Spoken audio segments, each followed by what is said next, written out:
남한산성, 서울 도성방 남쪽 한강을 자연해자로 삼아 남한산 위에 세워졌다.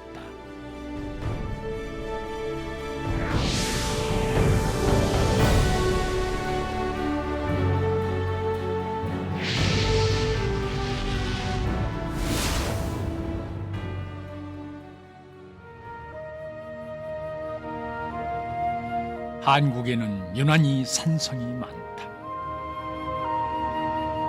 그 중에서도 남한산성은 저기 성곽에 닿기 전에 지칠 수밖에 없도록 만들어졌다.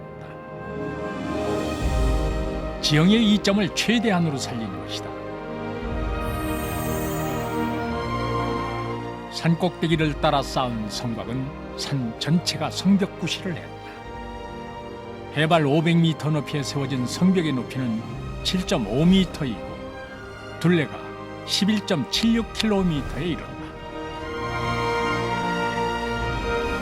이러한 남한산성은 국토의 중앙에 자리 잡아 한강 이남을 방어하는 한국의 산성 중에서 최고의 전략적 요충지다. 그리고 가장 큰 규모를 자랑하며 성벽의 원형이 가장 잘 보존되어 있기도 하다. 한국은 외세의 침입이 잦았다. 적의 침입이 있으면 식량 등을 모조리 치워버리고 준비된 산성으로 피하는 것, 바로 청야 입보 전략이다.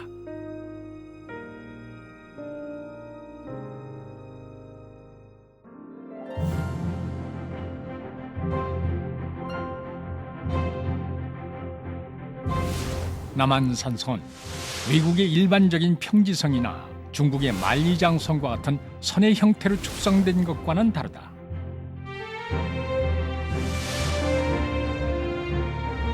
남한산성은 단순히 권력자와 주요 인물을 보호하기 위해 만들어진 것이 아니다.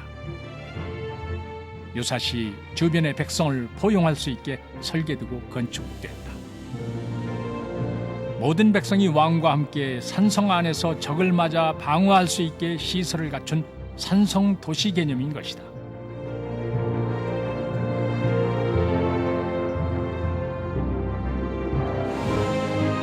남한산성에는 남, 서, 북, 동으로 4개의 큰 문이 있다. 먼저 남문은 가장 크고 웅장한 남한산성의 중심이 되는 문이다. 서문은 서울도성과 가장 가까운 문으로 군사 목적으로 가장 유용한 것이었다. 북문은 주로 한강으로 옮겨온 군수물자의 수송로 구실을 했다. 낮은 지대에 자리 잡은 동문은 계단을 높이 쌓아 우마차의 통행이 불가능하게 설계된 문이다.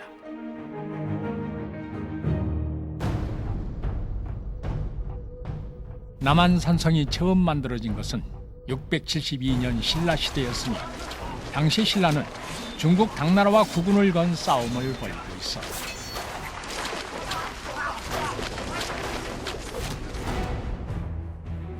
신라는 당나라에 맞서 한강 유역을 방어하기 위해 이 주장성을 쌓은 것이다. 성돌의 형태는 옥수수알 모양으로 하나하나 정교하게 가공해 사용했다. 이 신라시대 축성기술과 관련이 있는 군창지에서는 기와 한 장의 무게가 20kg에 달하는 다량의 대형 기와가 발굴되기도 했다. 이러한 남한산성이 가장 큰 변화를 겪은 것은 1624년 조선시대 인조 때였다. 신라시대 주장성의 성터를 따라 이루어진 수축이었으며 이 과정에서 조선시대 토목기술이 반영됐다.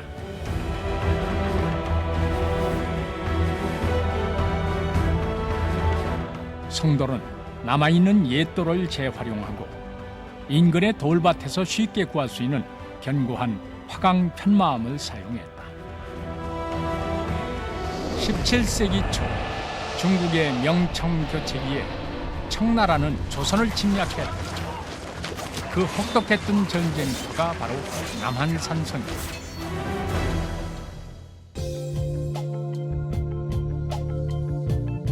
청나라의 침략 이후 남한산성은 조선시대 축성기술이 집약된 더욱 견고하고 과학적인 성곽으로 완성됐다. 전쟁 과정에서 노출된 각종 취약점이 보강되고 전혀 새로운 개념의 성곽 형태가 도입되기도 했다.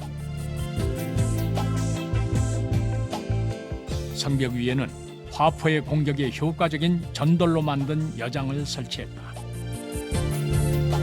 여장은 몸을 숨긴 채 효과적으로 적을 향해 활이나 총을 쏠 수 있게 만든 시설이다. 실전 경험을 통해 만들어진 16개 비밀의 문인 암문은 병력과 물자의 비밀스런 이동을 위해 증축됐다. 수축의 핵심은 옹성의 신축과 포대의 설치였다.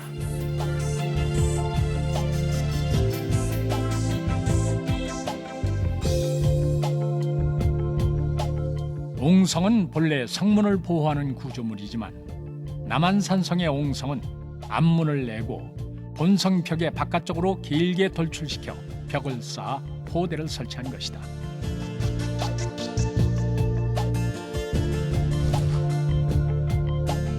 성곽으로 갖춰야 할 군사 업무를 위한 시설로는 장수들이 병사들의 훈련을 지휘하는 연무관이 설치됐다.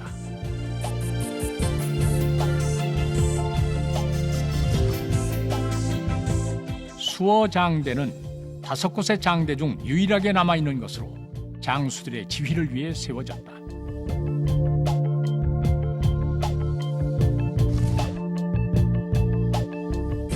지수당은 병사들과 군마들에게 물을 먹이던 시설이었으며 연회장으로 쓰이기도 했다.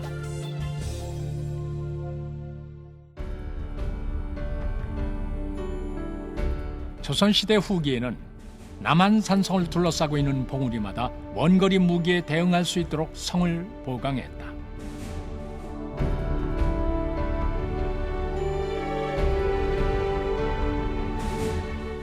이로써 남한산성은 군사방어 시설로서 국가의 위기 상황에 대처할 수 있는 요새로 거듭나게 된 것이다.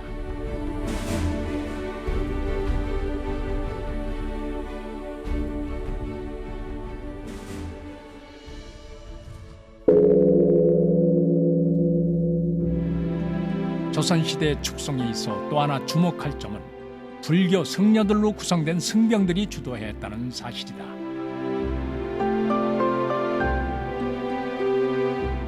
승병에 의해 재축성되고 그들에 의해 관리된 것이다.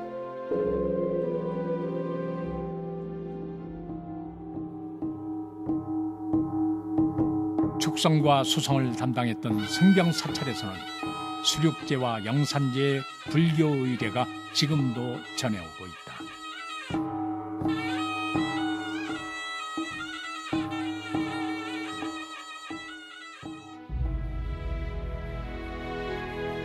남한산성은 조선시대 축성 당시부터 4,000명에 이르는 주민이 거주했고 그 역사는 300년이 넘었다.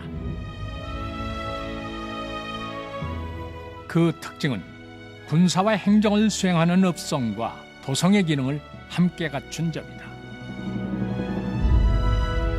산성 안에는 국가의 심장이라 할 수 있는 왕궁이 있다. 역대의 왕들이 정기적으로 행차하던 곳이며 인조 임금이 청나라의 침략으로 47일간이나 종묘사직을 지키며 항전을 거듭해온 역사적 장소이기도 하다.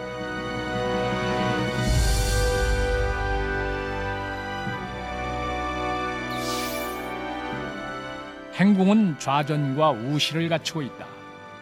따라서 유사시 정묘사직을 보존할 수 있는 왕궁으로 기능이 부여된 것이다.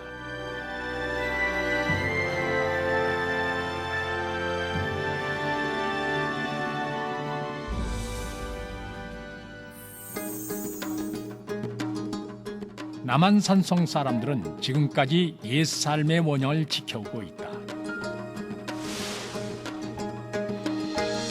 숭렬전에서는 백제시조 온조왕과 조선시대 축성 책임자에 대한 제향을 올리고 있다.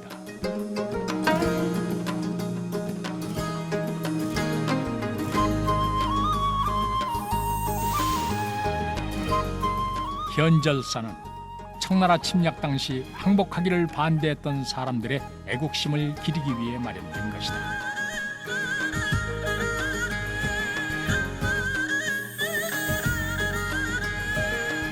민속 신앙인 도당굿이 지금도 이어지고 있는 청량당이다. 축성 당시 억울한 죽음을 당한 사람들을 위해 마련된 것이다.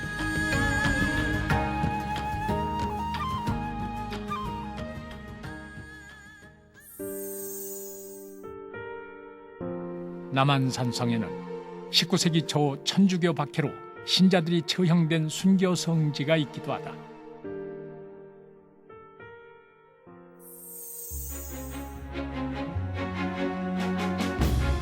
남한산성의 주요 시설물은 일제강점기에 일제에 의해 인위적으로 파괴됐다. 남한산성 문화관광사업단은 그 소중한 문화적 가치를 보존하기 위해 오늘도 다양한 역사적 사료를 바탕으로 철저한 고증을 통해 본래의 모습을 되찾고 있다.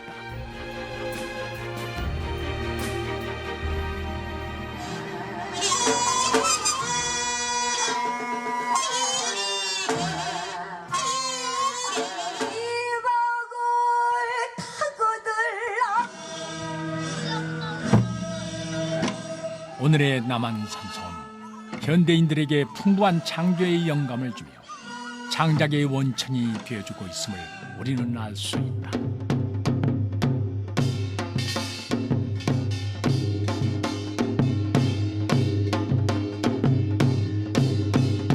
천혜의 요새 남한산성. 수백 년간 우리와 함께 살아 숨쉬는 역사의 공간.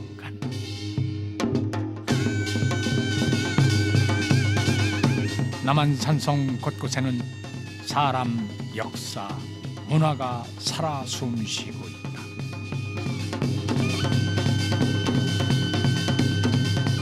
그리고 그 이야기는 지금도 계속되고 있다.